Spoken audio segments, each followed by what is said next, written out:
அனைவருக்கும் வணக்கம். பேசுவதற்கு முன் யோசிப்பதையெல்லாம் பேசிவிடாதே என்பார்கள். பேசுவது என்பது ஒரு வகையான கலை. பேச்சால் வாழ்ந்தவர்களும் இருக்கிறார்கள், பேச்சால் வீழ்ந்தவர்களும் இருக்கிறார்கள். மற்றவர்களுக்கும் நமக்குமான தொடர்பே அந்த பேச்சில்தான் இருக்கிறது. சரியாக பேசத் தெரிந்தால் பாதி பிரச்சனை அங்கே சரியாகிவிடும். இல்லை என்றால் சிறிய விஷயம் கூட பெரிய பூகம்பமாக வெடிக்க வாய்ப்பிருக்கிறது. யாரிடம் எப்படி பேச வேண்டும் என்று தெரிந்து கொண்டால் நம் வாழ்க்கை இன்னும் சுலபமாக இருக்கும். அத்தகைய பேச்சு திறனை நாம் எப்படி வளர்ப்பது, யாரிடம் எப்படி பேச வேண்டும் என்று நாம் இன்றைய பதிவில் காணலாம். முதலில் தெளிவாக பேசுங்கள். யாரிடம் பேசினாலும் முதலில் தெளிவாக பேசுவது மிகவும் முக்கியம். நீங்கள் என்ன சொல்ல வருகிறீர்கள் என்பது அவர்களுக்கு புரிய வேண்டும்.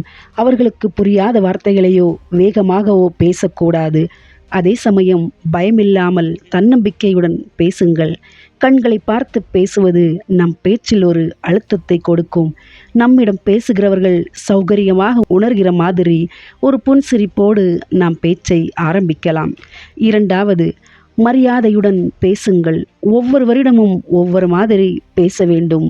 பெரியவர்களிடம் பேசும்போது மரியாதையோடு பணிவாக பேச வேண்டும். அவர்கள் அனுபவத்திற்கு மரியாதை கொடுத்து அவர்கள் சொல்வதை காது கொடுத்து கேட்க வேண்டும்.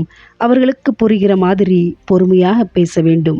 அதே சமயம் வேலை பார்க்கும் இடத்தில், குறிப்பாக மேலதிகாரிகளிடம் பேசும்போது சுருக்கமாக நேராக விஷயத்திற்கு வந்து பேச வேண்டும். தெளிவான வார்த்தைகளை பயன்படுத்த வேண்டும். தேவையில்லாத பேச்சுக்களை அங்கு தவிர்த்து விடுங்கள். மூன்றாவது, பேசுவதற்கு முன் கேளுங்கள். நீங்கள் பிறரிடம் பேசுவதற்கு முன் நன்றாக கேட்க வேண்டும். மற்றவர்கள் என்ன சொல்கிறார்கள் என்பதை புரிந்து கொள்ளாமல் பேச ஆரம்பித்தால் தவறாக போய் முடியும். நன்றாக கேட்பதால் தான் தெளிவாக பதில் சொல்ல முடியும். உடல் மொழியும் ரொம்ப முக்கியம். நீங்கள் சொல்வதற்கேற்ற மாதிரி உங்கள் உடல் அசைவுகள் இருக்க வேண்டும். தலையசைப்பது, முகம் காட்டுவது, இதெல்லாம் உங்கள் பேச்சிற்கு துணை நிற்கும்.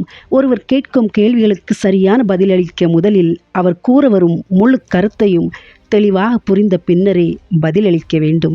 நான்காவது, நண்பர்களிடமும் மற்றவர்களிடமும் பேசும்போது, உங்கள் நண்பர்களிடம் நீங்கள் பேசும்போது சரளமாக கலகலவென்று பேசலாம்.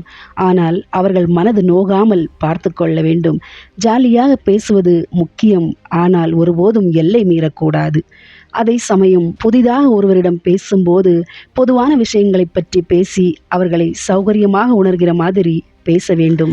அவர்கள் எப்படி பேசுகிறார்கள் என்பதை கவனித்து அதற்கு தகுந்தாற் போல நாமும் பதிலளிக்கலாம். ஐந்தாவது, பேசும்போது தவிர்க்க வேண்டியவை.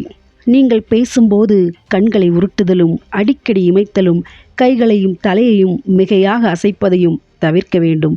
பயனற்ற உரையாடலை தவிர்க்க வேண்டும். தேவையில்லாமல் பேசி உங்கள் மதிப்பை குறைத்து கொள்ள வேண்டாம்.